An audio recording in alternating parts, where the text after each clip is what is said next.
everyone! Today we're diving into the fascinating, dramatic, and somewhat scandalous life of one of history's most underrated but wonderful composers, Mel Bonis. You're gonna want to stick around for this one because her history has everything: talent, romance, heartbreak, scandal, and of course, amazing music. Let's start at the very beginning. Picture this. Mel Bonis, a young Parisian girl from a strict Catholic family, sits down at the piano. No formal lessons, no fancy teacher, and teaches herself to play. Yeah, she taught herself. Remember, this is when there was no YouTube to help her, okay? This is just her and a piano. Now, her parents weren't exactly supportive of her music. But when she was 12, a professor from the Paris Conservatoire, yes, the Conservatoire, was like, hey, this kid is special. And finally, her parents agreed to let her take proper piano lessons. Pretty cool, right? Fast forward a little bit to age 16, Mel lands a spot at the Conservatoire. And guess who she studied alongside? None other than Claude Debussy. Talk about brushing shoulders with greatness, right? But here is where things get really juicy.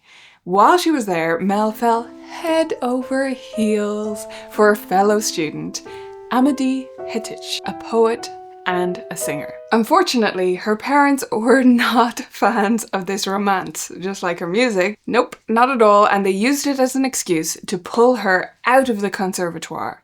And they arranged for her to marry a guy they considered suitable, called Albert Domange. Albert was, let's just say, not Mel's soulmate. First of all, he was 22 years older than her. He had been married twice before and had 5 kids already. Oh, and to top it off, he wasn't interested in music at all. Like, can you imagine marrying someone who hates your biggest passion? Brutal. Now, Mel really had no choice, so she did her duty as a wife and a mother, and she raised 3 of her own kids with Albert alongside his previous children. But she never gave up on music entirely. Years later, she reconnected with her former love, Hettich, and he was like, Mel, oh my god, you have to get back into composing. What are you doing? He even introduced her to some big name publishers at the time to help her along. Here's where the plot really thickens. They actually had a secret child together.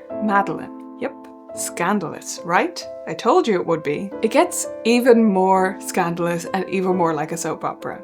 So Madeline was raised in secret by a former chambermaid of theirs, but years later, Mel actually had to reveal the truth to her son to prevent, well, let's just say, a very awkward situation between them. By the way, you may have noticed I'm calling Mel, right? Because she didn't go by Melanie Bonis professionally. Nope. She shortened her name to Mel, so it would be more androgynous. Because back then, people didn't exactly take women composers seriously. In fact, when her piano quartet was performed in 1901, Camille Saint-Saëns, that is, yes, the Saint-Saëns, he said, I never imagined a woman could write such music. Ouch, Camille. A compliment with a sting. But Mel didn't just write music. She broke through barriers. She became the secretary of the Société des Compositeurs de Musique. Excuse me, I only took French for a couple of years when I was much younger, so that's probably pronounced very terribly, but just bear with me. A role practically unheard of for women at the time. She wrote over 300 pieces in her lifetime,